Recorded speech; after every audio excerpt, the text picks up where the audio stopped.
Buenos días, ¿cómo están? Qué gusto saludarles en este lunes 2 de octubre del año 2017. Estamos iniciando semana y estamos iniciando mes también.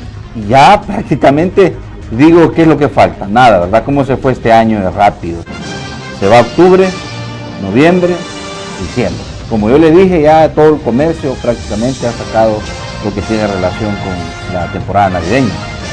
Y ya muchos también han comenzado a desempolvar sus árboles de Navidad, sus recuerditos, sus adornitos para poder. Así de ajetreada, así de ágil está el día a día. Bueno, hoy vamos al debate político. Usted ya sabe, este programa lo estamos institucionalizando pues para que usted aprenda, para que todos vayamos entendiendo y un poquito educando, pero también buscar soluciones, propuestas. Dos puntos en particular ocuparán nuestra agenda de esta mañana. Por supuesto, tiene que ver con el proceso político y electoral que se avecina. Ustedes saben, marzo de 2018. Y ya hay amenazas, imagínense usted, del Tribunal Supremo Electoral para poder sancionar a algunos precandidatos a la presidencia porque andan haciendo campaña, o lo está analizando el Tribunal Supremo Electoral para saber si andan haciendo campaña. Bueno, ellos se defienden, algunos de ellos se defienden diciendo que no andan pidiendo el voto, pero evidentemente están encabezando algunos actos políticos en el interior del país. Frente a esto también el tema de la transparencia, el financiamiento, cómo va a ser el Tribunal Supremo Electoral, porque hay una resolución de seguimiento de la Sala de lo Constitucional en referencia a este tema y le está mandatando a que no inscriba a nadie si no presentan las cuentas claras en referencia a quiénes son los dueños del pisto, quiénes son los que están financiando. También, por supuesto, el debate, y fíjense que esto tiene relación con una cosa en particular, y es el hecho de que ustedes ven, si expulsan a Nayib Bukele, no le expulsan, si lo va a sancionar el partido, él ya dijo que no se va, que el frente tiene derecho, pues tiene que ver con el transfugismo, a lo mejor los cálculos políticos electorales que hace el alcalde. Bueno, si a mí me expulsan, yo tengo la posibilidad de competir por otro partido político de manera muy particular, pero si yo renuncio, ahí yo cierro la posibilidad por el tema también de resoluciones de la Sala de lo Constitucional en el tema de los tránsfugas. Tenemos que hablar también del ámbito internacional. Ustedes vieron lo que ha acontecido el fin de semana con el referéndum en Cataluña, España, por supuesto, esta región que quiere independizarse de Madrid, entre otras cosas pues que tenemos que hablar, y ya le mencionaba yo lo del señor Bukele. Por favor, acompáñenos, usted me conoce, yo soy Josué Natambakis, el lunes 2 de octubre del año 2017, completamente en vivo desde los estudios de TVO Canal 23 en la capital salvadoreña. Arrancamos. Desde los estudios de Televisión Oriental en San Salvador, esto es Hablemos Claro. Comenzamos.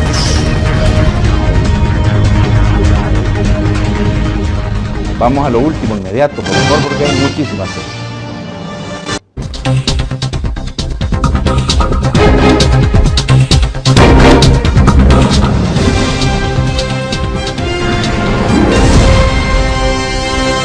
Bien, esto que están viendo en pantalla se trata del homicidio de Edith Elizabeth Parada, de 32 años, que fue atacada por dos sujetos con armas de fuego, presuntamente pandilleros, mientras se dirigía a su casa en las cercanías del mercadito de la colonia Popotlán, en Apopa, ubicada a unos cuantos metros de donde ocurrió el hecho. Elementos policiales de un puesto que está en 500 metros de la escena constataron que se trataba de la esposa de un agente de la PNC, y ahí está. Por supuesto, la víctima residía en el límite entre dos grupos delincuenciales que operan en la zona. Se montó un dispositivo policial en busca de los hechores, sin embargo, no se registraron capturas. En lo que va del año, una veintena de familiares de agentes policiales han sido asesinados por miembros de pandillas. Y bueno, estamos confirmando información en desarrollo en este momento. Otro policía habría sido asesinado. Digo, todavía estamos tratando de verificar esta información en Metalío. Y también aparentemente ahí resultó lesionado, bastante delicado ese debate entre la vida y la muerte, aparentemente un miembro de las Fuerzas Armadas, un elemento de las Fuerzas Armadas. Esa es la información que tenemos en lo que ha acontecido A esto se suma, por supuesto, lo que también no pudimos confirmar el fin de semana, que era el asesinato de un familiar del fiscal general de la República en Soyapango. También una zona limítrofe entre dos grupos criminales, esa información que todavía no se ha podido, pero se ha manejado como supuesto familiar del fiscal general, que fue primo. Primo dicen unos, otros dicen que tío, ¿verdad? Por ahí, pues no es mucha la diferencia entre tío y primo, ¿verdad? Siempre un familiar cercano. Bueno, y estas imágenes que tienen ustedes en pantalla corresponden a Estados Unidos, en Las Vegas. Un sujeto con un arma automática de grueso calibre, un arma larga, desde el séptimo piso, dicen, del Hotel Mandalay Bay. Ahí abrió fuego contra quienes estaban en un concierto de música country. Hay confirmadas 50 víctimas mortales. 50 se dio este sujeto enloquecido, que fue abatido por unidades élites de la policía. Y bueno, la cifra varía, pero dicen que son 150 a 200 los que pudieran estar heridos. O sea que este estaba armado hasta los dientes. Pero bueno, increíble, pero cierto. 200 heridos pudieran ser de este tiroteo. Un solo tirador con armas de grueso calibre, armas largas y automáticas, y 50 personas, eso sí, se confirma 50 personas fallecidas.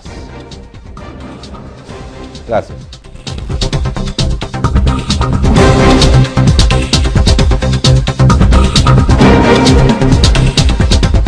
Bien, gracias. ¿Cómo amanecimos, verdad? Peor no podemos amanecer. Buenos días, doctor Félix Ciudad. Buenos días. Y esto que hoy es el Día Internacional de la No Violencia. Imagínate. Bueno, haciendo referencia a esta situación. Bueno, también con nosotros el doctor Paul Steiner. ¿Qué tal, Natán? Un saludo a todos los que nos están viendo. Bueno, y por último también, por supuesto, infaltable, Benjamín Cuellar, abogado y exdirector del IDUCA. Bienvenido. Buenos días a todos. Terrible, ¿verdad?, la situación en el mundo. Como digo, peor no podemos amanecer, y en nuestro país, pues también haremos referencia quizás unos minutitos sobre el septiembre negro, o sea, el mes más violento del año y con una cifra récord de homicidios. Una consideración, Benjamín, alrededor de este mes que acaba de terminar y el repunte de la violencia que ha habido. Yo creo que es reflejo de una falta de política pública, política de Estado para enfrentar el fenómeno de la violencia en El Salvador. O sea, con raíces estructurales, con raíces históricas, ¿verdad? El Salvador, según informes de reportes de la Organización Mundial de la Salud, la Organización Panamericana de la Salud, antes de la guerra, ¿verdad?, era de los más violentos. Antes se mataba por amor, con alcohol, ¿verdad?, después por política, ahora por razones sociales. Pero El Salvador es un país en el cual nunca ha existido, ¿verdad?, una forma de enfrentarlo en serio, el problema de la violencia. Les comentaba a Paul y a Félix, antes de empezar el programa, sí, que platicando con un amigo que vive en una zona de estas, ¿verdad?, de Apopa, de las más violentas o de las que han sido, ¿verdad?, golpeadas por el fenómeno. Dominadas, sí, están dominadas por estos grupos. Sí, territorialmente están dominadas. Cuando se anunciaron las medidas extraordinarias, bajaron los asesinatos, ¿verdad? Y yo le pregunté a que hasta cuándo iba a durar, porque me dijo que en su zona habían bajado también. ¿Hasta cuándo iba a durar esto? La respuesta fue lacónica, ¿verdad?, pero así contundente: hasta que ellos quieran. Esa fue la respuesta. Entonces, eso le dice a uno, ¿verdad?, que más allá del discurso oficial, ¿verdad?, medidas extraordinarias, manos duras, manos súper duras, puños de hierro, etcétera, etcétera, etcétera, etcétera, aquí no se ha buscado la forma, ¿verdad?, así, estratégica, ¿verdad?, para enfrentar el problema. Y vamos a seguir así, vamos a seguir así. A mí me ofende que digan, ¿verdad?, funcionarios de alto nivel en materia de seguridad, ¿verdad?, que el problema es que se acercan las elecciones. Así lo dijeron. El tema era más político que otra cosa, dijeron. Y que regularmente siempre por estas etapas hay incremento de la violencia y la criminalidad. El país siempre está en campaña electoral.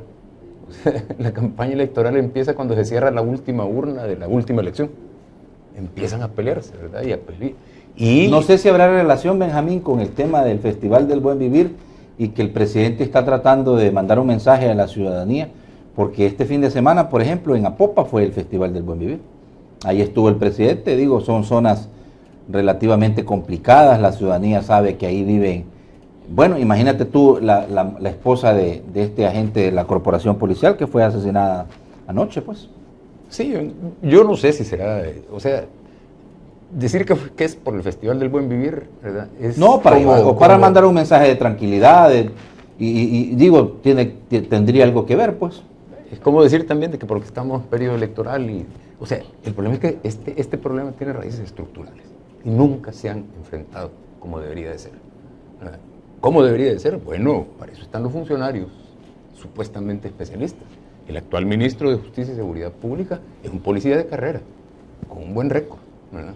Muchos dijeron de que ahora sí iba a haber, ¿verdad? Una política que iba a enfrentar esto, pero bueno, ahí estamos. Y la gente que sigue sufriendo es la misma gente que sufrió antes, durante y después de la guerra los problemas de violencia. Paul, ¿cuál es tu interpretación de este mes violento, de este mes sangriento, un mes complicado? Yo creo que lo que dice Benjamín es muy cierto. Necesitamos una política de Estado, no solo sobre cómo vamos a reprimir la violencia, sino que cómo vamos a incentivar a la gente a abandonar la violencia. Yo creo que eso es tal vez más importante. Pero con todo respeto, yo pienso que la manera en que yo vivo es la manera en que yo creo que todos deberíamos de considerarlo, no porque soy mejor, sino que porque el primero que tiene que parar la violencia es el que se ve en el espejo. O sea, tenga pistola en mano o no, uno tiene el poder de decisión de usarla o no usarla. ¿Cómo puede alguien en Las Vegas deshumanizarse tanto para disparar indiscriminadamente a cientos de miles de personas que ni siquiera les puede ver la cara porque está tan lejos? Igual aquí, ¿cómo puede alguien en una moto pasar disparándole a una cantina sin saber ni siquiera quién diablo está ahí y sin tener un objetivo puntual? ¿Cómo puede un policía, teniendo ya preso al sospechoso, meterle un balazo en la cabeza y después encubrirse y cambiar la escena del crimen? Todo eso está pasando todos los días. Pero lo más triste es cuando se oye a la gente decir, pandillero muerto, uno menos. Si son salvadoreños igual que nosotros, lo más probable es que ni siquiera tenían opción entrando a ser pandilleros. ¿Por qué no buscamos una manera de arreglar las cosas como una especie que merece tener el poder sobre el planeta? En vez de comportarnos como las mismas hormigas que se andan jalando, los zompopos de mayo que se andan jalando las patas unos a otros. Pepe Mujica decía, el ser humano es el único que no vive porque nació. La cucaracha vive porque nació. El zompopo de mayo vive porque nació. Pero el ser humano tiene la oportunidad de agregarle un poco de contenido a la vida. Y ese contenido tiene que ser sus valores, sus principios, la calidad de vida que crea. Yo creo que comencemos con el que está en el espejo, Nathan. Sí, Félix, es bien complicado, fíjate, porque en realidad la gente está sufriendo el embate de la violencia y la criminalidad, es más, del control territorial de las estructuras. Ayer nada más veíamos cómo en los diferentes medios de comunicación trascendía que una colonia entera decidieron llegar a los mareros a decirles, váyanse por favor, aquí ustedes no tienen nada que hacer y no van, nos vamos a matar, que era la residencial Jardines del Boulevard en Soyapango.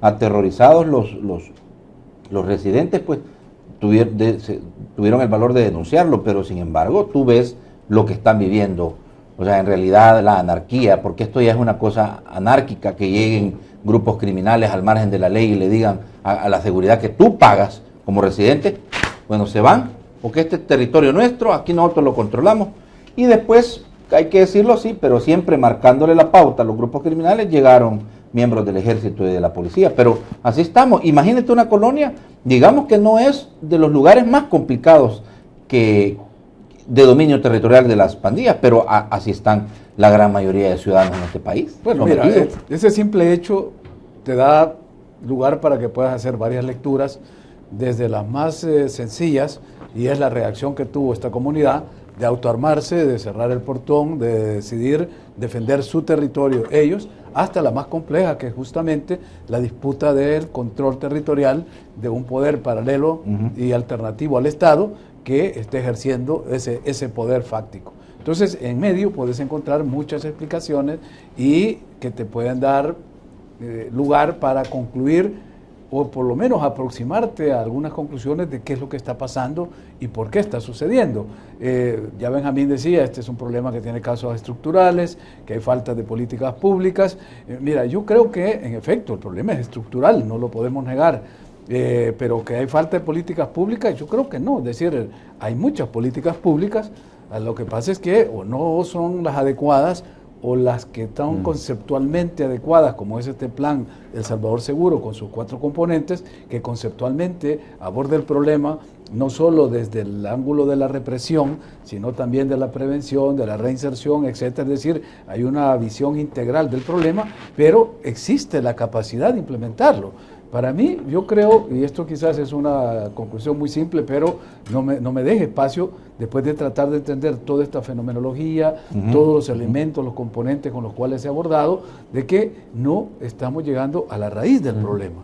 Es decir, podemos continuar capturando 100, 150 delincuentes, podemos seguir desarticulando estructuras, se van a seguir llenando las cárceles de personas detenidas, el sistema judicial está colapsado, sobrecargado, no hay capacidad de los órganos auxiliares de la justicia de lidiar con este problema, porque no hay capacidad ni de investigación. ¿Cómo se puede, solo fíjate este caso, individualizar en un juicio donde se capturaron 90 personas y lo llevas a una audiencia? Hay que individualizar en cada uno de ellos su participación delictiva. Si no, lo que sucede, lo que pasó en el caso que señalaba Paul, de dejar libres a la gente, porque se cambia en el caso de la finca San Blas, no se puede individualizar. En donde el juez dice sí, fíjese que sí. Sí, cometió el hecho.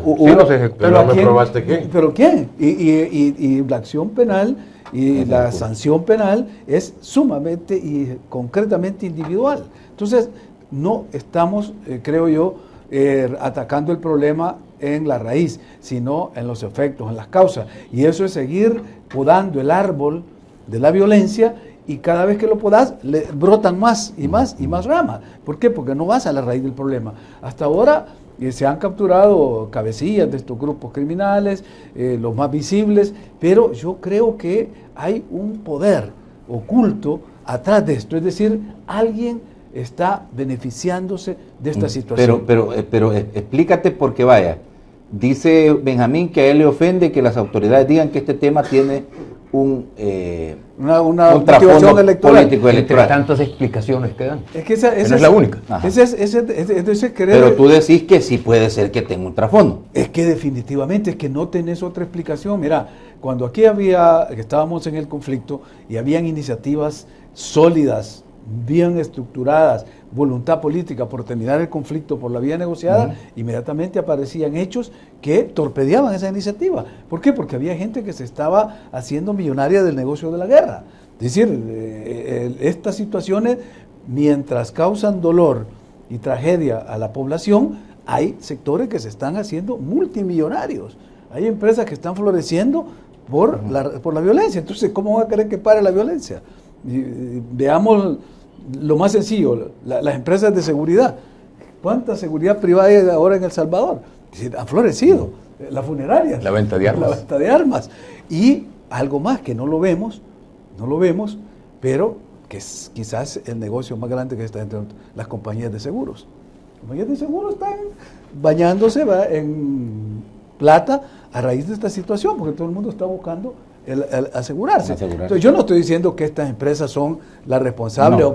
o que participan en el diseño de esta estrategia de violencia, es que son las que se están beneficiando objetivamente de esta situación. Entonces, si no vamos detrás de esa ruta, de cuál es el beneficio económico que genera esta situación y hacia dónde va, y se corta ahí, esto va a seguir, porque el sicario, el joven que va y le pega 3 tiros desde una moto a una señora que va caminando por la calle, pues ese es un ejecutor. Es decir, él recibe órdenes, estas son instrucciones que vienen de mandos intermedios, de estructuras superiores, pero al final del diseño de quienes están detrás de esta estrategia. Y ahí es donde hemos llegado. Bueno, y que en realidad, Benjamín, Paul, en el orden, la gente no entiende esas explicaciones que da las autoridades. Más bien lo que la gente entiende es el terror y lo duro que es vivir en estas comunidades que están dominadas totalmente por grupos criminales. Yo 3 cosas. Yo, Félix, cuando yo hablaba de causas estructurales, es cuando hablaba y hablaba de políticas públicas, que no hay políticas públicas que ataquen las causas estructurales, ¿verdad? Ese es el problema. O sea, yo estoy claro de que incluso cuando no hay políticas públicas, esa es la política pública, ¿verdad? O sea, no hacer nada. Entonces, debería de ser, ¿verdad? Puede sonar simple, ¿verdad? Pero lo voy a ilustrar así. O sea, aquí se acostumbra a pegarle a las patas de la bestia criminal. Probablemente se tropieza, pero se levanta más enfurecida, ¿verdad? Hay que golpear la cabeza. Y eso no se toca, nunca se ha tocado en este país. O sea, en el caso de la masacre en la UCA, por ejemplo, ¿verdad? Mandaron los soldaditos, y a Benavides, y a Lucy Mendoza, el teniente, ¿verdad? Pero nunca tocaron quienes dieron las órdenes, ¿verdad? Que esa es la cabeza. Esos son intocables. Lo otro es que hasta para la ironía se presta en el país. Cuando ponen el ejemplo de esta colonia ustedes, ¿verdad? Yo me recuerdo que hace unos 3, 4 años, un par de años, no me recuerdo exactamente, Sí. pero la ironía, en el puerto El Triunfo, ¿verdad? El Triunfo de El Salvador, la escuela Fe y Alegría, ¿verdad? La fe y la alegría, ¿verdad? No, perdón, sí, la escuela, en el cantón El Vaticano. Allí llegaron unos mareros a las 7 de la mañana de un día y les dijeron, miren, profesores, cierren la escuela. Hasta nuevo aviso la van a abrir, ¿verdad? Hasta para la ironía se presta esto. El triunfo, la fe, la alegría y el Vaticano, ¿verdad? O sea, realmente estamos en una situación que no se sale del hoyo desde antes, que está desde antes, durante y después de la guerra. La carca, como le dicen, de la violencia y de la desesperanza, porque un pueblo desesperado pero con esperanza avanza, pero un pueblo desesperado sin esperanza, ¿verdad?, puede estallar, ¿verdad?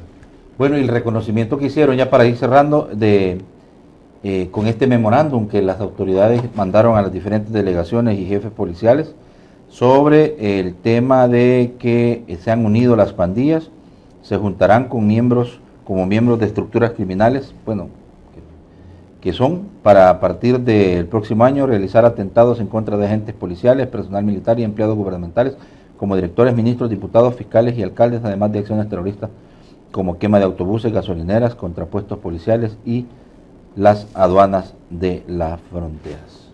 Y mi respuesta a eso es, ¿y qué esperaban? O sea, ¿qué más esperaban que hicieran? Los están persiguiendo para matarlos, no para enjuiciarlos. ¿Y qué más esperaban que esto hicieran? Claro que unidos van a poder defenderse mejor. Y esto ya se volvió una guerra. Entonces, si lo vemos de esa manera, creo que el argumento de Félix, que son políticas cerradas, aplica. Y el argumento de Benjamín, de que en ausencia de políticas, el no hacer nada para agarrar a los que verdaderamente están detrás, esa es la política de Estado. Entonces, veamos un poquito más allá. Ya tenemos enorme cantidad de videos y evidencia que ambos de los partidos principales se han sentado con las pandillas por fines electorales.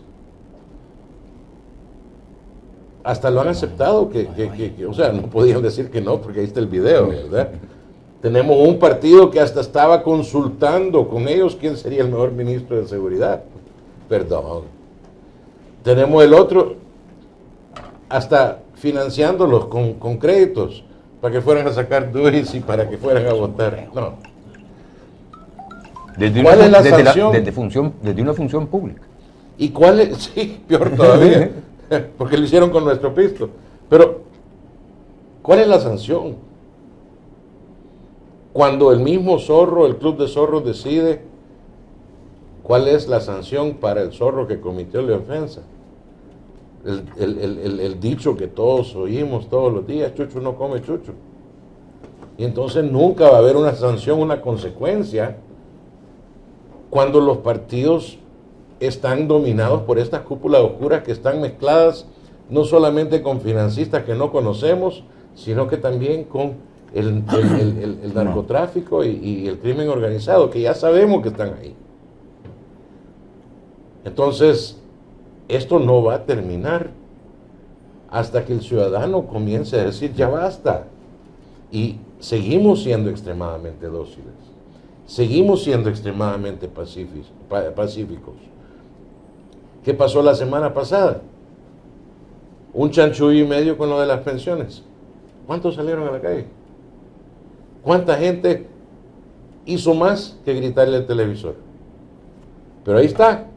Usted el día miércoles tenía 10.8% entrando a su cuenta individual y el día jueves bajó a 8%. Y usted no dijo nada. Lo que usted antes le prestaba al gobierno y le pagaban intereses para pagar las pensiones de otro, ahora usted se lo regala. Y no dijo nada. Entonces. Bien. Me da pauta, Paul, con tu última intervención para poder hablar de una cosa muy, muy puntual.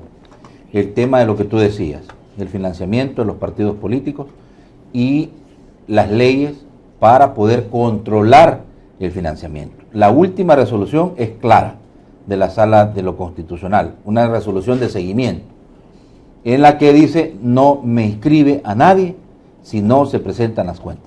Sin embargo, la gran pregunta del millón es si el Tribunal Supremo Electoral en realidad tiene no solo la voluntad, porque ustedes saben que son representantes de los partidos políticos que están ahí, sino la capacidad de controlar el financiamiento de los partidos políticos. Félix, ¿tú qué pensás? Bueno, mira, sobre la voluntad no sé, porque va a ser una voluntad colegiada que va a requerir de por lo menos 4 votos para asumir una decisión, una resolución. Sobre la capacidad, sí, me consta que es la capacidad más limitada que tiene una autoridad electoral en la región. Recientemente estuvimos en Honduras en un evento sobre el tema de financiamiento de partidos y estábamos ahí convocados porque en Honduras, el día que estábamos en esa reunión, se estaba aprobando en el Congreso de la República el reglamento para la unidad de fiscalización y transparencia de los partidos políticos, que es una unidad creada por una ley especial en el Congreso hondureño, adscrita al Tribunal Supremo Electoral de Honduras. O sea, estaban dándole las herramientas, el instrumental jurídico para que el tribunal, a través de esta unidad especializada, hiciera esa función. Y estaba presente el representante del Tribunal Supremo Electoral de Guatemala, que se encarga de esa función, y justamente estaba informando de lo que le habían pasado el informe a la CICIG y al Ministerio Público para el proceso que celebró al presidente Jimmy Morales por problemas de financiamiento público. O sea, 2 países vecinos que tienen no solo el instrumental, sino la voluntad de hacer esta fiscalización como debe ser, nos estaban dando la lección, porque cuando le tocó informar al Tribunal Supremo de Salvador, que dijo, bueno, nosotros no tenemos una unidad como tal. Nosotros no tenemos ni los fondos, ni el presupuesto, ni los recursos para integrarla. Nosotros, es decir, fuimos a informar de las carencias que tenemos. Ahí dijeron, te hemos agarrado un funcionario de la unidad de financiera, un abogado, y con eso estamos revisando las listas de facturas y recibos que le mandan los partidos, y con eso hemos informado a la sala, porque la sala le pidió informe al tribunal, pero un informe contable, eso no es una auditoría al financiamiento de partidos. Por suerte teníamos la presencia del delegado del INE, del Instituto Nacional Electoral de México, que no solo nos explicó cómo han diseñado un sistema para poder realizar esta función de fiscalización, sino que además lo puso a la orden gratuitamente para poder capacitar a los organismos de acá de la región, y donde les decía él, miren, hemos llegado a tal nivel de control y de auditoría que incluso tenemos la capacidad de monitorear cuáles son las actividades individuales de cada candidato y de partido. Y es más, la lista de sus proveedores. Sí, y no solo eso, y es tan moderno el sistema que está aplicando México.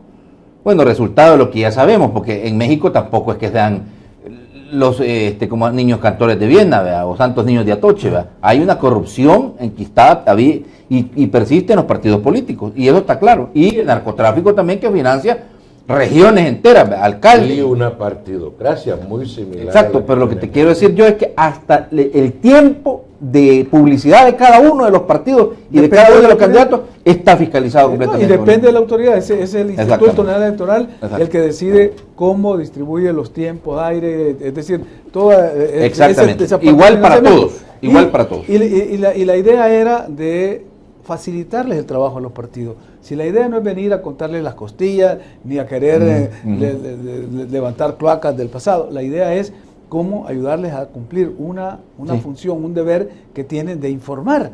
Porque el problema aquí es que tampoco, como no ha habido una cultura de transparencia ni de rendición de cuentas, los partidos simplemente no están acostumbrados ni saben cómo hacerlo. Bueno, tú no estás descubriendo la orilla azul de la basílica. En realidad, tú estás hablando de que, aparte de la falta de voluntad, que bueno, tú la pones en duda y dices tú, vaya, si tienen voluntad, no sé. Pero sí estás hablando claramente sobre la escasez de recursos y de personal para poder realizar las auditorías. Y de procedimientos. Porque una de las cosas que nos mostró el sistema mexicano es que con ese mecanismo de control que ellos tienen, les ayudan a los partidos a uniformar su contabilidad.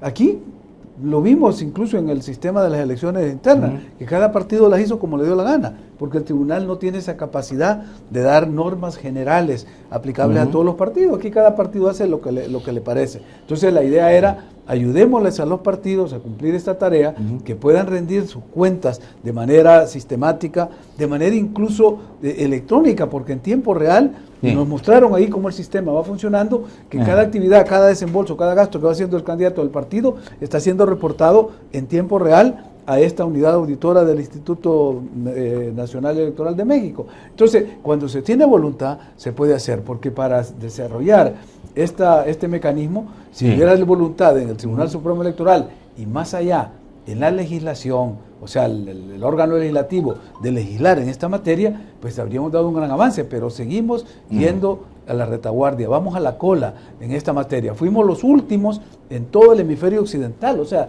en todos los países de las Américas. El Salvador ha sido el último que ha entrado a medio regular el financiamiento privado.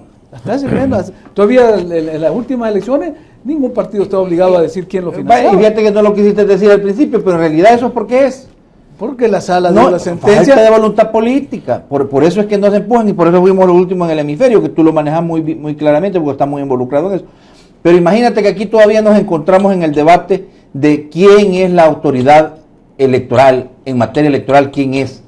Porque los partidos políticos dicen, sobre todo representantes del FMLN, ¿y quién es la sala de lo constitucional para decirle al Tribunal Supremo Electoral sobre cómo hacer las cosas? O de si inscribe o no inscribe un candidato. Ese es el debate en el que nos encontramos en este momento, Benjamín. Mira, estamos a la cola en todo lo bueno y a la cabeza de todo lo malo. O sea, impunidad. Lo que está pasando en Guatemala, en Honduras, es un poco más avanzado que lo que ha pasado acá en materia de impunidad. Crecimiento económico, inversión directa extranjera, ¿verdad? Estamos a la cola, ¿verdad? Y estamos a la punta de lo malo, ¿verdad? Entonces yo creo que, y siempre lo he dicho, o sea, para impulsar políticas de Estado en serio que ataquen todos estos problemas que afectan al país, se necesitan recursos. Se consiguen, ¿verdad? De alguna manera se consiguen. Bueno, hay pleitos y todo eso, pero al final se consigue. Se necesitan capacidades. Si no se tienen, se adquieren o se consiguen asesores también. Se necesita voluntad política. Y la voluntad política, todos los funcionarios lo declaran. Yo le pongo a Paul Steiner presidente del Tribunal Supremo Electoral un micrófono y le digo que si tiene la voluntad, me va a decir que sí. Claro. No me va a decir que no. No va a decir pero que se no. necesita valentía para tocar intereses, ¿verdad? Intereses que en este país han sido intocables, ¿verdad? El otro problema es que siempre se habló del cumplimiento de los acuerdos de paz y hablan en plural, los acuerdos, ¿verdad? Y se refieren al de Chapultepec. Pero el acuerdo primigenio de todo el proceso de pacificación salvadoreña, lo digo siempre, aquí lo he dicho varias veces, es el de Ginebra. Y el de Ginebra hablaba de impulsar la democratización del país. Y los menos democráticos en este país son los partidos políticos, ¿verdad? Y esos dos, sobre todo, ¿verdad? ¿Cómo van a desnudarse diciendo quiénes lo financian? Ya quiero ver al FMLN diciendo que lo financian los millonarios que también financian Arena. Porque le apuestan a los dos partidos, ¿verdad? Los poderes económicos de este país, ¿verdad? Es algo complicado, ¿verdad? Y la Sala de lo Constitucional, vos lo decías hace un par de programas, Félix, o sea que esa decisión de la Sala de lo Constitucional, como no está legislado, ¿verdad? Es un problema. ¿Cómo cumplirlo? Sí, pero yo, Tribunal Supremo Electoral, y ahí me agarraría para decir... Eso te iba a decir, ajá, de que hay un asidero legal, de que aun ante el vacío de una norma de derecho positivo, me agarro de la sentencia de la sala que me lo permite, sí, porque es derecho, sí, el juez, y le cayó la boca al FMLN y a cualquiera. Entonces tiene que integrar, y una forma de integrar en este caso es la sala, a través de esta sentencia, me da la pauta para aplicarlo. Y ya deberían de tener el anteproyecto de ley, ¿verdad?, para presentarlo y modificar la normativa. Pero eso requeriría que el Tribunal Supremo Electoral no fuera partidizado. Y el problema que tenemos es que está totalmente partidizado. Primero, ¿quién los puso ahí?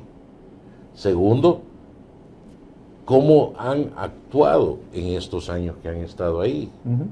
Bueno, pero la crítica pues no debería ser esa. Si la ley así mandata, ¿verdad? Que los partidos que más votos sacan... Es la Constitución. Es la Constitución. Entonces imagínate lo que hay que hacer para poder despartidizar el Tribunal Supremo Electoral. Por eso insisto, a partir de sentencias de la sala podría presentarse reformas a la normativa. Pero esperémonos, la Constitución dice que los partidos en orden de votación son los que más votos sacan. Los que ponen o los que deciden y proponen. Sí. Proponen las ternas de los candidatos. Pero también tenemos que recordarnos que la jurisprudencia de la sala establece claramente que toda persona con una función jurisdiccional que imparte justicia tiene que ser imparcial.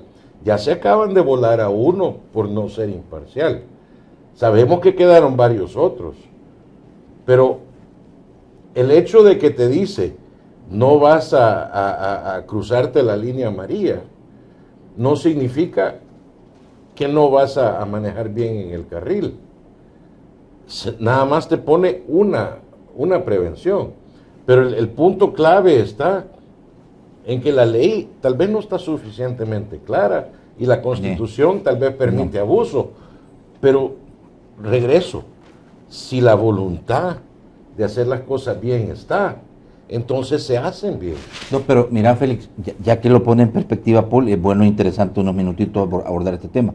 O sea, ¿qué dice la Constitución en referencia a cómo debe conformarse el Tribunal Supremo Electoral? Y está claro, los partidos políticos que obtienen la mayor cantidad de votos son los que presentan las ternas a la Asamblea Legislativa. ¿Para qué? Para que sean sus representantes, ¿dónde? Ahí esa es la palabra que se ha modificado. Para que sean sus representantes, no. Porque cuando yo fui magistrado, yo me sentía que representaba los intereses... De la colectividad. De la fuerza política que me habían puesto. Y los otros magistrados también. Y estábamos ahí justamente sintiéndonos representantes de los partidos políticos. Y defendiendo sus intereses. Y defendiendo los intereses. Y bueno, qué bueno que lo reconoces. Qué bueno que lo reconoces. Es que no podemos desconocer la historia, porque entonces nos volvemos a equivocar. Eso fue hace más de 20 años, 1994. La evolución, y esta es la que a veces cuesta entender acá, porque hay abogados que se siguen cerrando a la interpretación literal, le llamas tú, pero realmente es exegética de la Constitución, es que la evolución que hemos tenido en esta materia es la interpretación que dio la Sala, diciendo que, usando otro parámetro constitucional que es la independencia judicial, los funcionarios que ejercen la función jurisdiccional deben tener garantizada totalmente la independencia, sobre todo partidista, porque en la ley de partidos políticos el que se afilia a un partido asume obediencia a las autoridades del partido, entonces ya perdés independencia si sos miembro de un partido. Entonces dice, hay que despartidizar las instituciones que ejercen jurisdicción. El Tribunal Supremo Electoral ejerce jurisdicción, ergo las personas que van a ir ahí no deben de tener afiliación partidaria. Y eso lo dijo en el caso de Eugenio Chicas. Pero y en el caso de Walter Araujo. Pero frente al otro artículo de la Constitución, Félix. No, espera, Walter Araujo fue hasta presidente de Arena. Eugenio Chicas era de la Comisión Política del FMLN. Y todo lo veíamos normal. Es decir, yo lo veía normal. Y así fue la idea cuando se creó esta forma híbrida de un Tribunal Supremo Electoral integrado por representantes de partidos políticos y de la Corte Suprema de Justicia. La evolución y la reinterpretación de la Constitución que ha hecho esta sala nos dice no, porque esto viola el artículo, creo que es el 172 de la Constitución, que dice que la función jurisdiccional debe ser ejercida con autonomía, y cambia a partir de ese momento y se empieza a despartidizar la institucionalidad. Y no son como reaccionaron los partidos, y esto es el derecho constitucional de ser afiliado a un partido, no te lo limitan. Te dicen que si tú querés ser miembro de un partido, dirigente de un partido, secretario general de un partido, y no puedes ser juez. No puedes ser juez, pero puedes ser ministro, puedes ser director del Seguro Social, lo que sea, pero no juez. Son 30 cargos, creo, al final, los que están limitados a esto, que es los 15 magistrados de la Corte Suprema, que incluso está legalmente prohibido ser miembro de un partido político y ser Corte de Cuentas de la Corte de Cuentas, el Consejo General de la Judicatura, los miembros del Ministerio Público y el Tribunal Supremo Electoral. O sea, estamos garantizando la despartidización de las instituciones que ejercen jurisdicción, no limitándole al derecho al ciudadano de ser miembro del partido político. Y de todos esos, nombrame uno que no sea partidario. Ahorita, nombrame uno. Bueno, no sé, yo podría hablar, por ejemplo, en el caso del Tribunal Supremo, creo que hay varios, empezando por el presidente, por Julio Olivo, que yo creo que él no es miembro de ningún partido político. Es decir, fue propuesto por el FMLN. Que el himno lo canta con la mano izquierda. Y él puede tener muchas cosas, es un hombre muy creativo, poeta, filósofo, y dice cosas, pero que es orgánicamente miembro de un partido, o del partido que lo propuso, el FMLN, yo no lo creo. Confucio dijo, cuando ya estás en el hoyo deja de escarbar. Yo lo que te quiero decir es que pienso que hay un esfuerzo de irlo logrando. Es más, dentro de las garantías de la representación política que plantea el jurista italiano Luigi Ferrajoli, te plantea que una de las condiciones fundamentales para garantizar esa representación es el alejamiento, dice, de los partidos políticos del control de la institución del Estado, como garantía de la representación. Esto es parte, pues, de filosofía jurídica de última generación, donde ya a los partidos se les ha dicho, señores, retírense, porque antes era casi natural, era connatural, era casi como el botín de guerra de ganar una elección para ir a copar la institución, y sacabas al funcionario que estaba del periodo anterior y te lo tomaba, y lo veíamos natural. Los jueces era el órgano oficial, era el más partidizado, el partido oficial le controlaba desde la Corte Suprema hasta ahí, pero hemos ido evolucionando. Entonces yo creo que vamos avanzando poco a poco, pero hay que ir, no hay que quitar el dedo del renglón. Bueno. Y el hecho, vaya, solo para terminar, porque me llamaba la atención cómo se integra, por ejemplo, la JED, que ya las formaron las 14 JED.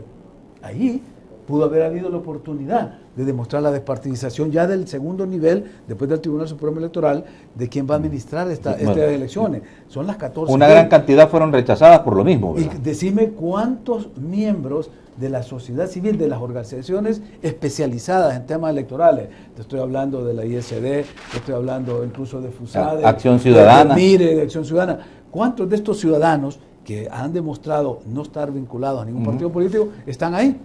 Ni uno. Cuando te referías a lo de México, a los avances que ha habido en México, con todas las bemoles que puede tener el sistema político mexicano, empezó hace como 20 años con Pepe Woldenberg al frente del Instituto Cuando Federal. Cuando pusieron en el IFE a Pepe Woldenberg. En el IFE, claro. Sí, correcto. Ahí empezó. Aquí querés empezar a dar algunos pasos, ¿verdad? O por lo menos intentás cambiar las cosas desde la sala de constitucional, y lo que van a hacer con la sala de constitucional el próximo año, ¿verdad? Y por eso es el tema de las elecciones legislativas, ¿verdad? Es peñatizarla. El verbo peñatizar es en vez de, después de Vicky Dáviles, procuradora de Derechos Humanos, que hizo un papel aceptable, decente, ¿verdad? Aplaudible incluso en la Procuraduría para la Defensa de los Derechos Humanos, pusieron a Eduardo Peñate Polanco. Entonces, van a peñatizar la sala de lo constitucional. Ese es el pleito. Y tanto Arena como el FMLN saben que no les conviene una sala como esta, con todas las críticas que se le puedan hacer a la sala, ¿verdad? Entonces yo no miro, o sea, se empieza a avanzar, pero como la olla de cangrejo, ¿verdad? Jalan al cangrejo que está queriendo salir. Muy bien. Vamos a hacer la primera pausa. Todavía nos falta hablar concatenado o en el hilo conductor de esto sobre las tránsfugas. ¿Verdad? Y miren ustedes cómo está ahí, vea, porque los cálculos políticos de, por ejemplo, el alcalde de San Salvador son esos, vea. Si yo renuncio, cierro la posibilidad de una posible candidatura. ¿Verdad? Eso es la alcaldía. Ajá, pero si me expulsan, tengo el camino allanado. Y como eso hay muchos que hacen cálculos políticos en ese sentido. Y tiene que ver con lo que digo, con lo mismo, ¿verdad? Con resoluciones de la Sala de lo Constitucional y el cuestionamiento y la crítica a los partidos políticos de que la Sala de lo Constitucional invade las atribuciones de otros poderes del Estado con las interpretaciones que hace de la Carta Magna, de la Constitución de la Ley. Vamos a la pausa. Regresamos. No me cambien. Vaya, vaya, llegó el nuevo Más y está más pulido. Ahí está el Más. Información contada en 2 patadas. Mujeres pilas. Prevení el abuso sexual infantil, dice, ¿verdad? Y ganan sin hacer bulla, dice. Barcelona se impone 3-0 a Las Palmas, ¿verdad? En un juego a puertas cerradas es la cosa, ¿verdad? Bueno, quieren control, Soyapango, dice. Despliegue de soldados en colonia de Soya y amenaza, sí, lo que decíamos, ¿verdad? De la colonia, ya decíamos. Bueno, y aquí en la foto de portada, Olocuilta, lo matan y tiran al pozo de Benjamín Arnoldo Raimundo, sale a buscar leña en una finca abandonada y halla la muerte. No hay resumen porque evidentemente vamos a empezar mañana la semana con el resumen del debate político que estamos haciendo. Vamos a la pausa, regresamos, no me cambien. Hasta mañana, pues. El nuevo Más de tu lado.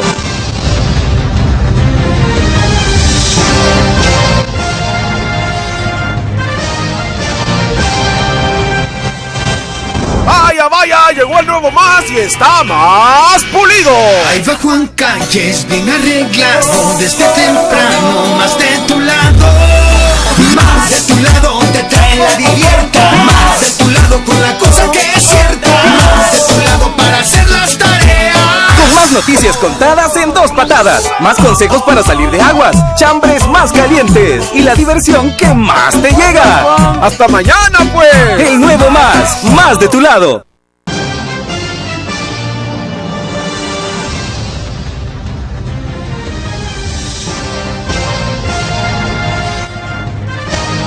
De regreso y siguiendo, como digo, la dinámica de la discusión de esta mañana, hay 2 cosas que anteceden a lo que vamos a abordar en este bloque. 2 cosas. Lo primero es la resolución de la Sala de lo Constitucional en referencia a los tránsfugas, ¿verdad? Una resolución que genera una aprobación de la Asamblea Legislativa de lo que se denominó, Félix, como un combo. Un combo en donde se le permite. Entonces, los magistrados ahora están en ese dilema. Y lo último que han dicho, por ejemplo, el magistrado del Tribunal Supremo Electoral, Miguel Ángel Cardosa, dice que están evaluando dicha reforma al Código Electoral que hicieron los legisladores, pero aclaró que como tribunal siempre acatan los fallos de la Sala de lo Constitucional de la Corte Suprema de Justicia. Cardosa fue enfático a señalar como tribunal son respetuosos de la sentencia y que eso valorarán si acaso se presenta un transfuga a pedir su inscripción como candidato a diputado o alcalde en las próximas elecciones de 2018. ¿Félix? Bueno, mira, hay 2 cosas sobre ese tema. Uno que sería el control constitucional concentrado que ejerce la sala y que yo se lo he pedido desde el día que apareció en el diario oficial publicado el decreto 737 que corresponde a la reforma al Código Electoral para prohibir que los candidatos a diputados que estuviesen como diputados en esta legislatura no se pudieran inscribir como independientes, o el caso de los alcaldes que habían sido, que se habían cambiado de partido antes del 1 de marzo. Entonces yo le pedí a la sala que declarara, y primero le pedí una aclaración, porque no sabía yo si se iba a aprobar este decreto 737, pero en el ínterin, entre la fecha que yo presenté la aclaración, apareció este decreto. Cuando fue publicado en el Diario Oficial, inmediatamente pedí yo que la sala declarara sin efectos jurídicos ese decreto por ser inconstitucional, y en una sentencia de seguimiento a la que ya había emitido anteriormente. La sala no ha respondido. Yo incluso en la petición le decía que considerara los plazos del calendario electoral, porque si se demora la sala varios plazos están ya corriendo. Incluso ya esta semana el tribunal convoca oficialmente elecciones y empieza a correr una serie de plazos legales. Entonces ese sería el control concentrado que podría ejercer la sala, declarando de manera general y obligatoria que ese decreto 737 no tiene ningún valor jurídico. Pero el otro caso es el del Tribunal Supremo Electoral, donde sí se puede aplicar el control difuso de la Constitución. Y ahí el tribunal, como juez, puede declarar inaplicable ese decreto 737. Y no hay ningún conflicto ni ningún problema de inconstitucionalidad. En el tribunal, cuando yo estaba en 1997, declaramos inaplicable por inconstitucional un decreto que dio la Asamblea Legislativa.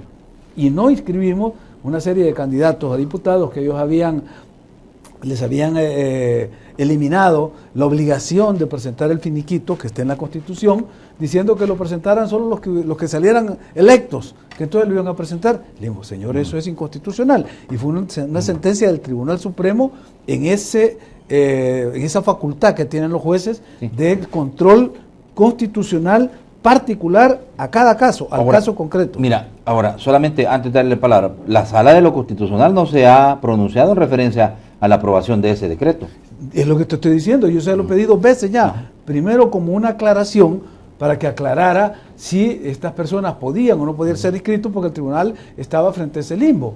Pero ¿no será que están valorando el hecho de que las atribuciones políticas y electorales en materia precisamente de la jurisdicción que eso compete, las tiene solo el Tribunal Supremo Electoral? Correcto, y yo soy el principal defensor de la soberanía del tribunal en materia electoral, y que nadie puede entrar ni a revisar, ni a revocar, ni de ninguna manera una sentencia del tribunal puede ser cambiada por otra instancia. ¿Por qué? Porque es la máxima autoridad. Pero aquí no estamos hablando de un problema electoral, estamos hablando de un problema constitucional, estamos hablando de un problema de violación al derecho al sufragio pasivo que tienen estas personas, estos ciudadanos que hoy son diputados y quieren presentarse como candidatos no partidarios en el próximo proceso. Entonces, violarle el derecho al ejercicio al sufragio pasivo es una violación constitucional, por eso tiene competencia la sala. Pero ese decreto tiene más que solo ese vicio. Tiene vicios de forma y también de fondo. Más de 37, no, creo que eran 37 de los 44 que votaron a favor o 43 que votaron a favor de esa reforma, tenían un interés en el resultado. En el tema de en el tema de bueno, la señora de Arena que dio el voto es la esposa de don Chicho. Entonces, en el reglamento interno de la Asamblea Legislativa dice claramente que hay una prohibición a los diputados de votar en una votación o de participar donde ellos son los interesados. En una votación donde ellos tengan un conflicto de interés. Entonces, esa es la violación de forma en relación a cómo se aprobó ese decreto. Segundo, está la violación de fondo a la que se refiere Félix. ¿Por qué? Porque ya había jurisprudencia de parte de la Sala de lo Constitucional diciendo que el transfugismo es inconstitucional porque es un fraude electoral, fraude al votante, al elector. Y el otro era el tema de cómo le puedes parar a una persona cambiarse a no partidario por haber querido rechazar lo que su partido le causaba. Yo personalmente no entiendo la diferencia entre cómo se causa un fraude electoral cambiándome de un partido a otro, versus cambiándome de un partido a no partidario. Pero prefiero que me lo aclare la sala.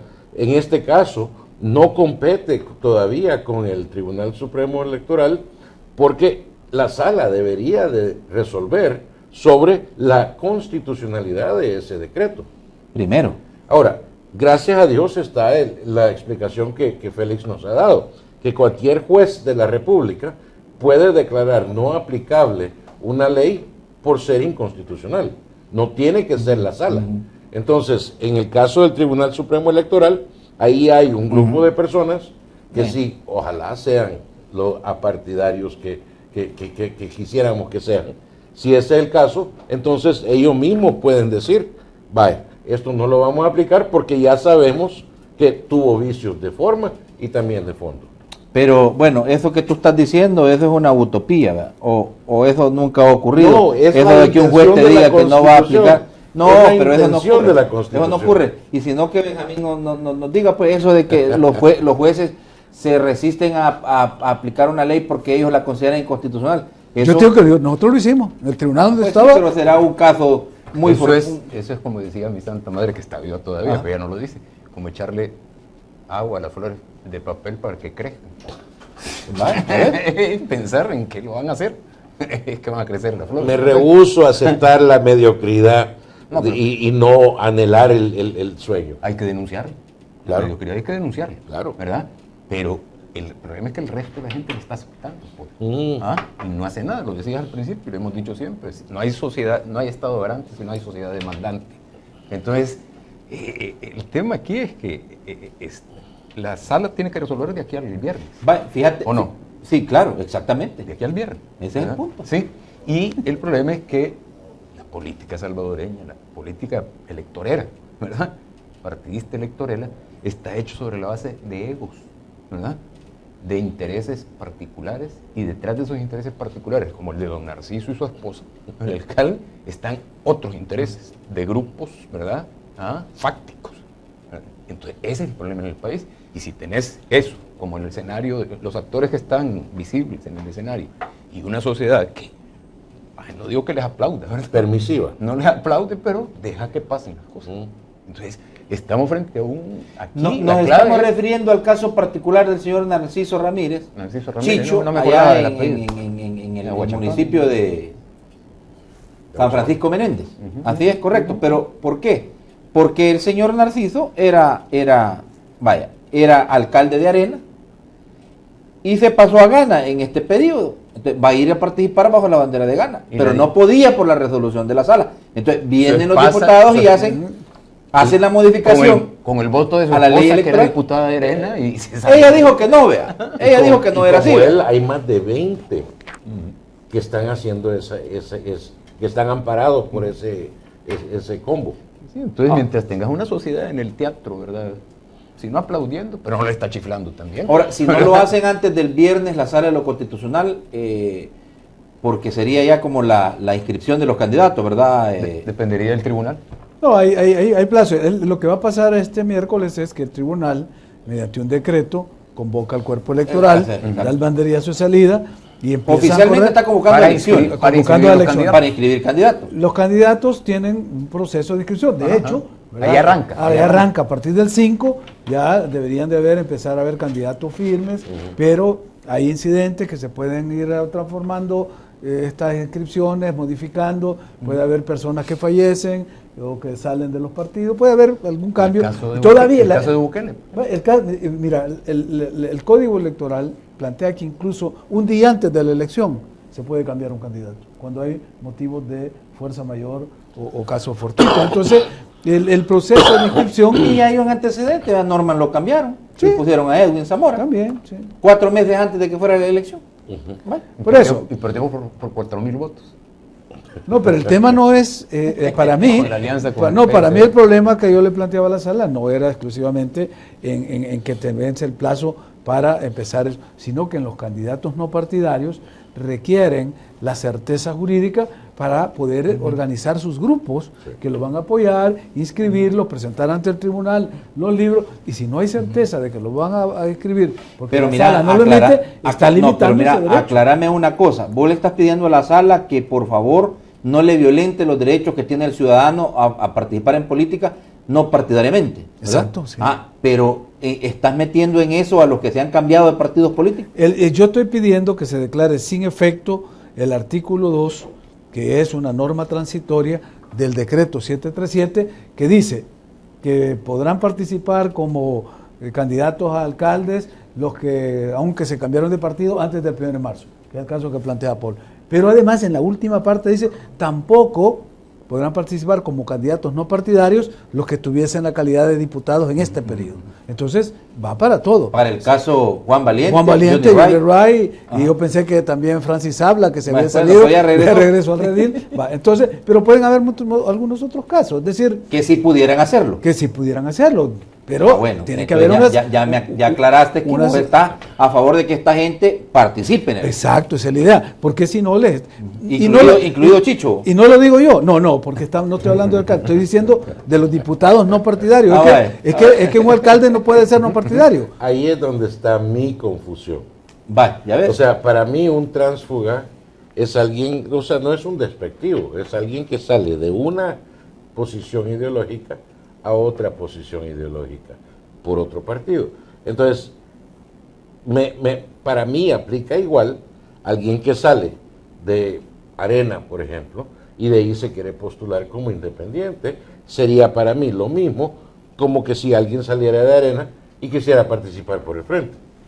Sí, pero no es lo mismo, porque ya la sala, en una sentencia de otra demanda que yo presenté contra el 555 allá en el 2011, la sala dijo de que era inconstitucional prohibirle a una persona que había estado afiliada a un partido político o siendo diputada por un partido político y se presentara como no partidario en el siguiente proceso.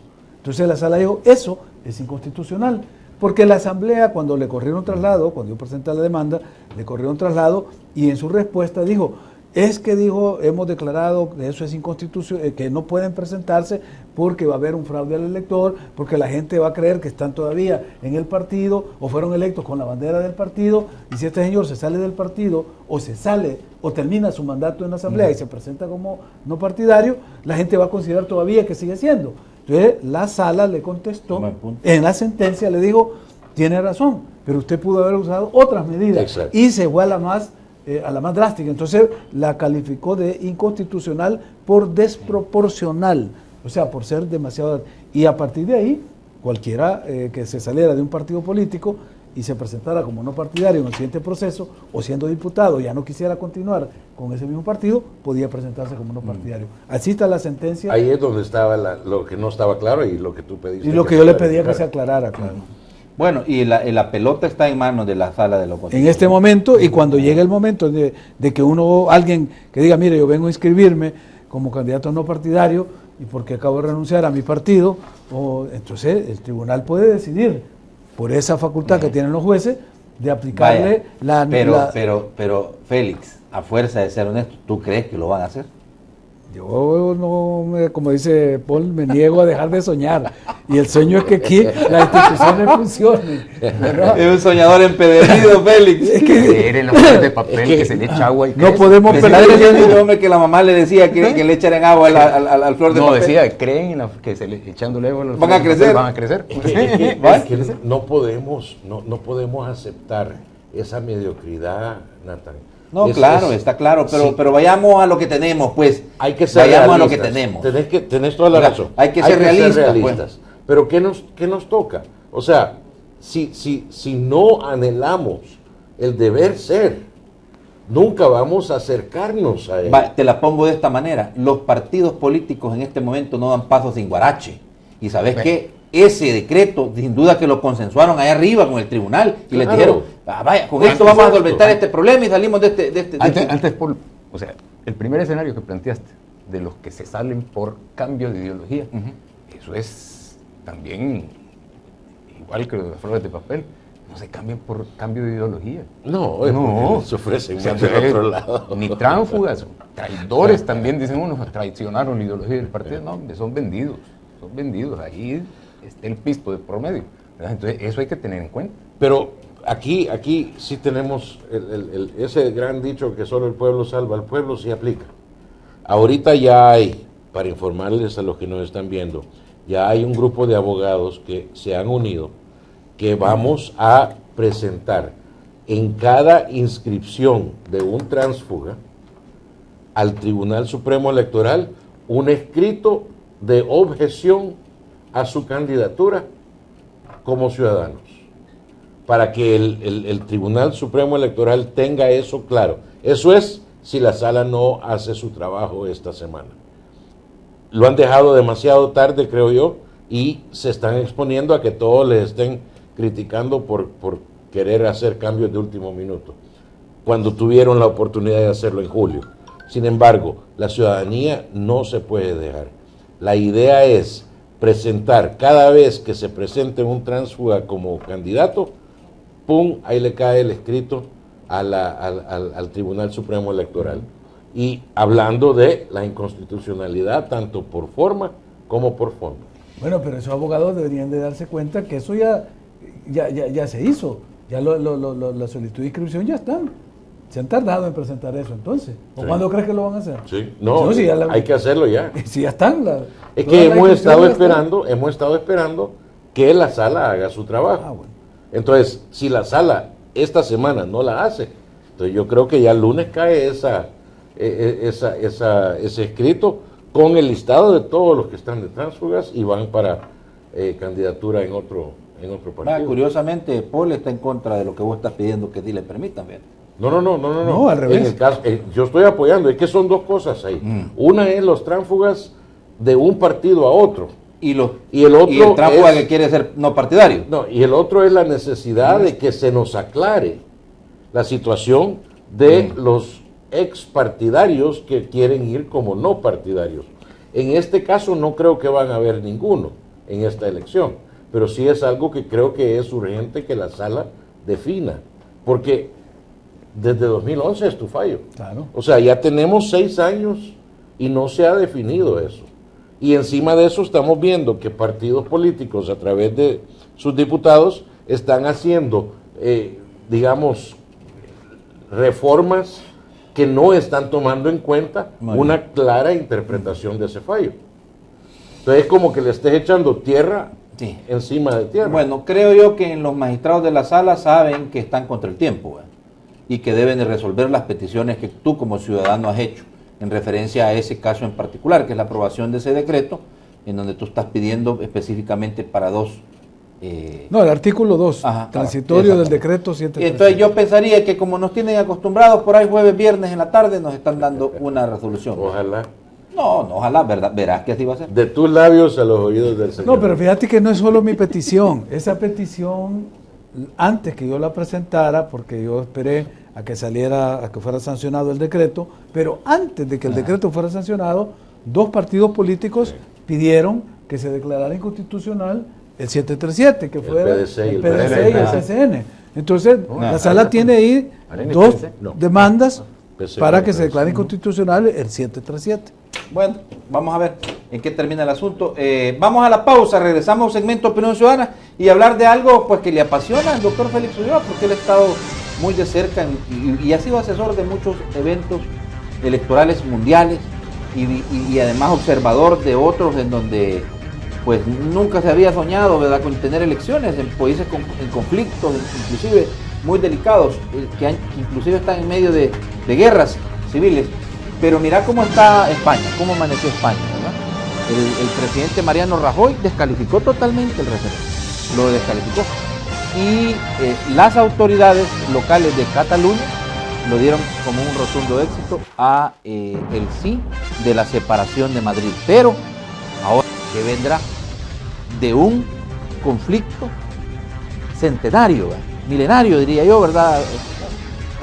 Félix, y que tiene a la base la riqueza, porque representa esa porción de territorio de Cataluña, así es. Bueno. Tú nos dirás cómo está interpretando. Pausa, no me cambies de mensaje.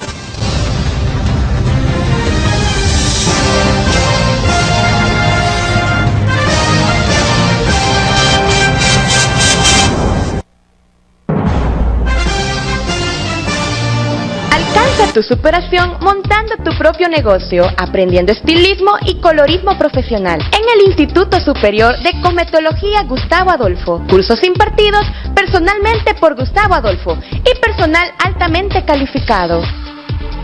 Infórmate al 2515-0459 y 2124-0174 y consulta por nuestros horarios.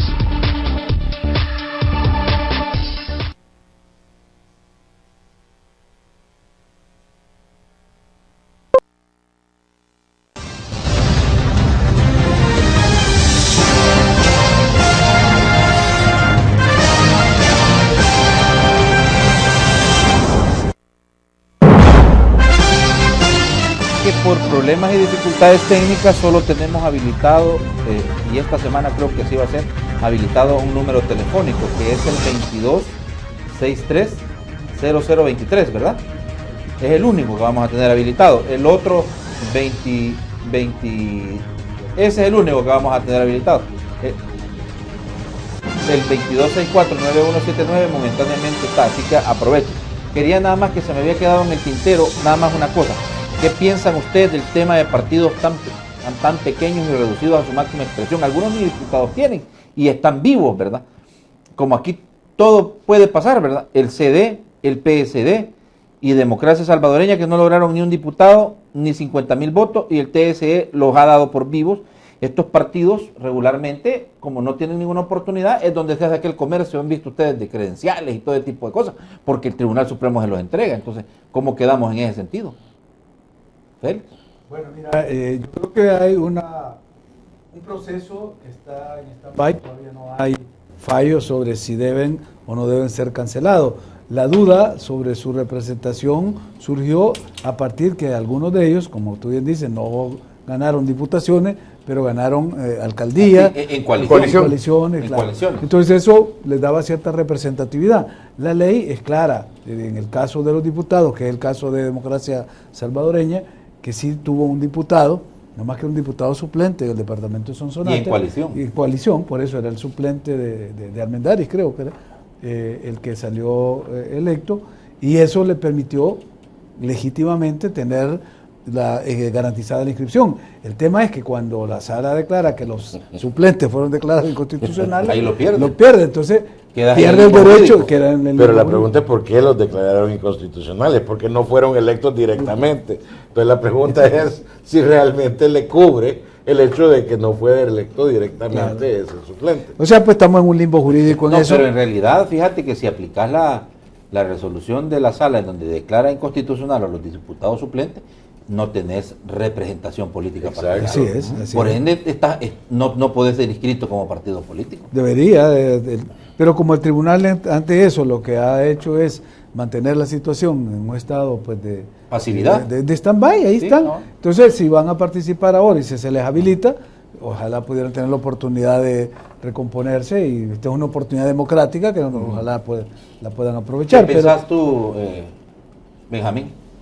Yo repito, dije, o sea, la política salvadoreña está hecha, la política electoral está hecha de egos y de intereses particulares y de grupos fácticos, ¿verdad? Yo francamente yo no sé por qué se crea un partido como Democracia Salvadoreña que sabe que no tiene ni espacio, ni futuro, ni posibilidades, ni nada. Algo hay detrás, ¿verdad? Pero en lo mismo está el CD. En lo mismo está el PSD. Puse como ejemplo Democracia Salvadoreña, pues igual están los otros también. Pero incluso el PDC. Y el PDC con un diputado.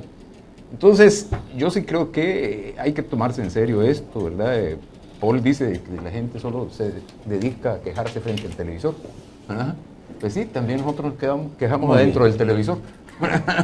pero hay que buscar la fórmula para mí de que la gente entienda todo esto que hemos discutido en este programa, que entienda cuánto le afecte en su vida diaria, en su economía familiar, en su seguridad o inseguridad. Hay que buscar la fórmula. cómo hacerle entender a la gente. ¿Verdad? Buenos días, su comentario y de dónde me llama. Buenos días, estoy hablando de Sonsonate. Adelante, amigo. Esto es lo que pasa cuando las situaciones, o sea, las sentencias se dan en base solo a criterios, a pensamientos y a conceptos personales, y no se hacen en base al texto de la Constitución. Y este es todo enredo que está, porque es un enredo, y es un pleito de poderes.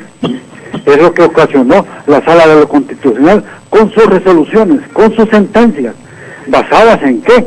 A criterios, a conceptos, a diretes y a pensamientos personales, no al texto que dice la Constitución, porque la Constitución no es de interpretaciones privadas, no que en base a su texto. Ese es el problema que se está teniendo, invadiendo atribuciones de otros estados. Para reformar la Constitución solo hay un camino, la Asamblea Legislativa, y ellos lo han reformado a su antojo en muchas ocasiones. Muchas gracias. Bueno, fíjate, interesante, ¿verdad? Porque él está responsabilizando a los poderes o los intereses que dice Félix, Paul. Sí, pero creo que es un debate ahorita bastante contemporáneo entre dos doctrinas distintas de cómo legislar constitucionalmente. Creo que Félix lo explicó claramente hace un rato en el programa, que ya no necesariamente es el texto exacto de lo que está en la Constitución, sino que es la interpretación de por qué lo pusieron así, por qué lo escribieron así, cuál era el objetivo y cuál es su relación a ese artículo con los tres valores principales de justicia, seguridad jurídica, el espíritu del constituyente. Es que es lo que Kelsen llama el legislador negativo. O sea, a los tribunales constitucionales, cuando se les da esta facultad y este papel de interpretar la Constitución y logran hacer algunas modificaciones por la vía de la jurisprudencia constitucional, se le va a llamar el legislador negativo. ¿Por qué? Porque no es el legislador positivo, que es el que da la norma, sino que es el legislador negativo porque la va transformando desde esta perspectiva. Es decir, porque si fuera así, como dice el oyente o como muchos abogados piensan, las generaciones, cuando se dio una constitución y que era un entorno, imagínate la constitución nuestra, se dio en la guerra, 1983, en los peores años del conflicto. Y en esa visión los partidos políticos, que es el artículo 85 que la sala ha reinterpretado, eran, y decía ahí, el único instrumento de representación del pueblo ante el gobierno. ¿Por qué? Porque había una opción que no era de los partidos para llegar al gobierno, que eran los insurrectos. O sea, la gente alzada en armas que quería también llegar al gobierno. Entonces, ese es un artículo contrainsurgente, el artículo 85, porque era darle solo a los que estaban sentados en la mesa, solo nosotros somos en el juego. Cualquier cosa que esté fuera no puede. Es decir, cuando la sala viene a interpretar eso en el 2010, en el 2010 dio la sentencia, han pasado ya 20 y tantos años de conflicto. Entonces, la norma no puede haber quedado amarrada a lo que era un contexto diferente. Eso es lo que se llama la interpretación histórica, pero está también lo que dice porque es la teleológica, es decir, cuál es el objetivo, es la finalidad de la norma. Y cuando uno lee, cuando yo leí los documentos de debate y escuché la signa manifónica de los debates en la sala, en la constituyente, decían que era eso, es decir, no podemos permitir, decían, de que otros grupos corporativos entren al gobierno, por eso vamos a blindar a los partidos políticos, pero eso ya no vale en este periodo. Entonces, el fin de esa norma cambió cuando la sociedad evolucionó. Por eso es que las constituciones, fíjate que aquí en El Salvador, esto es bien interesante, quizá muy poca gente lo sabe, que antes había una norma constitucional que decía que cada 10 años había que ir reformando la constitución para ir adecuando a los nuevos tiempos. Y aquí mucha gente se ha quedado con una constitución que la matriz es de 1950. Habría que leer la exposición de motivos para entender todo esto. La exposición de motivos en mi demanda está hecho eso. Yo me baso en la exposición de motivos. Buenos días, su comentario y de dónde me llama. Sí, buenos días. Adelante. De acá de Santa Tecla. Adelante. Ahí está, me despertó la intención, como casi siempre, de llamar por el comentario de Francisco Obel. Los saludo, Martín Claramón. Nos va a pasar lo mismo que le ha pasado a México. El pueblo mexicano se ha vuelto un pueblo. No es que sea un pueblo servil o cobarde ni nada de eso, simple y sencillamente se volvió un pueblo desesperanzado al 100%. Hubo la Revolución Mexicana, a donde hubieron cientos de miles de muertos. ¿Y qué pasó después de eso? Una tragedia de corrupción en sus gobiernos, con un crecimiento espantoso. El pueblo mexicano se ha quedado ahora al amén, amén y amén. En la época de los acuerdos de paz, han de recordar Benjamín y Francisco, que el jefe de la UNUSAL, del Departamento de México, de los que venían de México, traficando cocaína, estaba aquí en El Salvador. O sea, se han vuelto, desgraciadamente, una situación bien complicada en nuestro país. Cuando yo he mencionado que el Chele Torres le ofreció al gordo Jorge Mario Paredes Córdoba que estaban las pandillas para poder desembarcar droga, almacenar droga y transportar droga, me refiero a que ellos ya saben desde hace muchos años quiénes dirigen las pandillas en El Salvador. Y para finalizar, Omar Torrijos Herrera, en los años 70, decidió tomar una alternativa con los jóvenes que no querían estudiar ni trabajar. Los metió a la Guardia Nacional, pero no a recibir entrenamiento militar, solamente a que estuvieran ahí en una forma de castigo, llamémosle, con disciplina y deportes. Así es que yo, pues, gracias a Dios les digo, tengo una perspectiva de que en este país, desgraciadamente, van a tener que pasar 200 años para que esto cambie realmente. Gracias. Muchas gracias, pasen buen día. Maceli dice, Natán, yo quisiera que Democracia Limpia y Transparencia Ciudadana se pronunciaran por los dobles sueldos que estuvo cobrando Xochitl Markelly. Hasta hoy van a decir que tenía dieta, no sueldo. Mentira, el síndico tiene sueldo, ella pidió cambio de figura que devuelva lo doble de vengado, dice. Dice Jonathan Quintanilla, ¿aplica también si una persona fue director municipal de un partido y hoy es candidato en otro o solo por cargos públicos? Pregunta.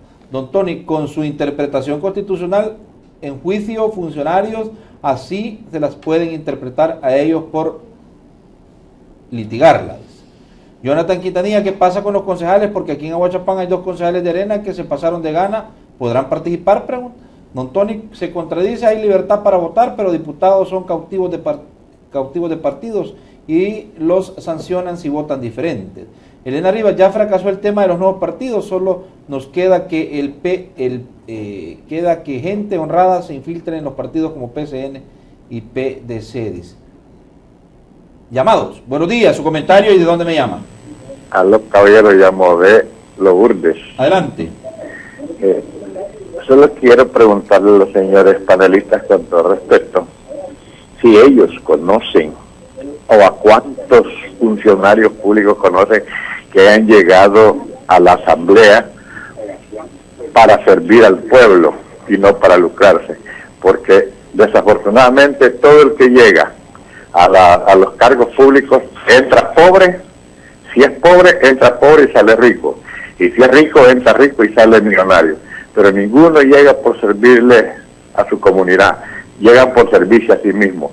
Yo no sé por qué nunca han publicado la lista de las cuentas de los diputados que entran a la asamblea y que las cuentas sean públicas cuando salen. Ahí nos vamos a dar cuenta cuánto se han enriquecido, cuánto han robado, porque definitivamente ninguno de los que están en la asamblea, si al caso alguno tal vez, ha llegado por servir, ha llegado por servirse y por llenarse las bolsas. El pueblo sigue diciendo amén. Entre ellos se entienden bien. Mire cuánto se han recetado ahorita en el presupuesto. ¿Para qué? Para viajes, para viáticos, para darse grandes gustos. Y el pueblo, muy bien, gracias. Los hospitales sin medicina, las escuelas sin maestros, las carreteras inundadas, las calles hechas pedazos, y definitivamente nadie hace nada por su pueblo. Hacen por sus bolsillos, por su familia. Mire toda esta gente cómo tiene a su familia con grandes salarios en puestos públicos, habiendo gente capaz. Gracias, buenos días. Gracias a todos por su comentario. Estamos a las 7:59. Nada más continuar con los comentarios en redes.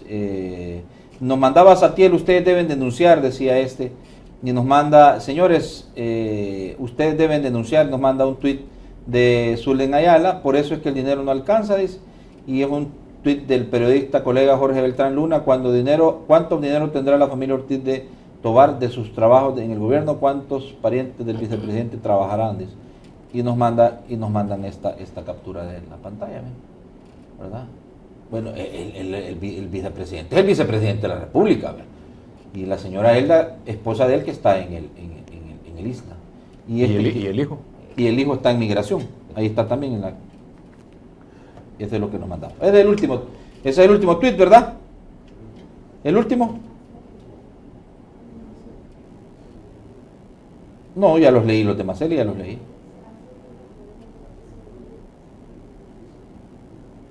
Sí, pero ya los leí, aquí no los tengo cargados. Bueno, vamos a la... ¿O ya cayó, ¿ves? Sí. Deme el beneficio de la duda para corregir. ¿Será que la señora Markelly no pensó que le podría salir el tiro por la culata de las dos plazas? Va. Ok, gracias. A ver, Paul, ¿por qué te da risa? Ay.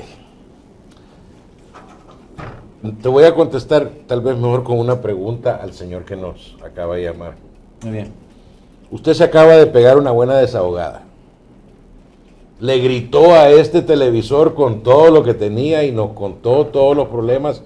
Y yo concuerdo con un gran montón de los problemas que usted menciona. Es más, hay, para hacerle saber, hay 57 exdiputados o diputados actuales que están siendo investigados por probidad porque sus números no cuadran. Pero la pregunta es, ¿qué va a hacer usted? ¿Se va a conformar con gritarle al televisor? ¿O va a hablar con su vecino de la izquierda y su vecino de la derecha? ¿Se va a poner de acuerdo? ¿Van a organizarse? Y en una semana tienen a toda la cuadra organizada. No para salir con metralletas, sino que para organizarse y hacer políticas ciudadanas o protestas ciudadanas para que realmente se le oiga. Esa es la pregunta. Muy bien. Benjamín, conclusiones de la plática de la mañana. Yo de todo lo que pusieron ahí en Twitter, en mensajes y lo que dijo en televisión la gente, yo lo resumo en algo concreto. Aquí no es problema de izquierda o de derecha, es de picardía y de esencia, ¿verdad? Ese es el problema, ¿verdad? Por eso a mí cuando me preguntan fuera del país, ¿y dónde está la izquierda en El Salvador? Al fondo a la derecha. Sí, ¿ah? ¿Verdad? Porque realmente, entonces, mientras no reaccione la gente, ¿verdad? Esto no va a cambiar. Félix, bueno, mira, yo la única conclusión que tengo de esto es que, como dice Paul, la ciudadanía está cada vez más consciente, más activa en redes sociales, más pendiente de estos programas, pero falta hacer ese clic, o sea, pasar a la acción ciudadana. Dejar de escribir en el de la indignación a la acción. Además de escribir, porque eso, las redes sociales son el mecanismo de comunicación que tenemos ahora válvula de escape, más fácil y más, lo que pasa es que lo hemos mal usado, exacto, lo hemos usado como una válvula de escape. Ahí descargamos la ira, la frustración, la indignación y nos falta hacer el clic para pasar a la acción. Y eso es lo que habría que hacer, lo que dice Paul, organizarnos. Perfecto. Tenemos información en desarrollo, ¿verdad? Ya tenemos imágenes de lo que ha acontecido en Sonsonate, ¿verdad? Cantón Metalío, Caserío Las Cruces. Javier Alexander Sánchez, policía, ¿verdad? Miembro de la corporación policial, y ahí mismo, porque iban juntos, el sargento de la Fuerza Armada que resultó lesionado, fue ingresado al Seguro Social, heridas en piernas y abdomen. Parece ser que alcanzó a llegar al puesto policial de la zona y de ahí lo trasladaron a un centro asistencial. Bueno, con eso cerramos y está un equipo nuestro en Metalío, ahí dándole cobertura. Vamos a presentar esta información en las próximas emisiones de TVO Noticias. Gracias, doctor Félix Ulloa, por su deferencia y nos vemos en 15 días. Así es. Gracias, señor Paul Steiner. Gracias, Nathan. En 15 días nos vemos. A todos. Y gracias, Benjamín. En 15 días nos vemos también. Por favor, propongan agenda. Estuvo muy bien la propuesta que nos hizo el señor Paul Steiner para discutir los temas de hoy, de los salimos de la actualidad. Todo el mundo está hablando todavía de pensiones, ¿verdad? Pero ese es solo uno de los bemoles en los que está el... Bueno, mañana, ¿quiénes están con nosotros? Mañana está Juan Valiente y Carla Hernández. Carlita, recuerden, fue la que votó en contra de la reforma de las pensiones. Y Juan sí la apoyó. Vamos a hablar con ellos dos de mañana. Por hoy no hay tiempo para más, siempre como toda la mañana le digo, por favor piense, analice, tome las mejores decisiones, que para eso la entrevista Hablemos Claro. Buenos días para todos.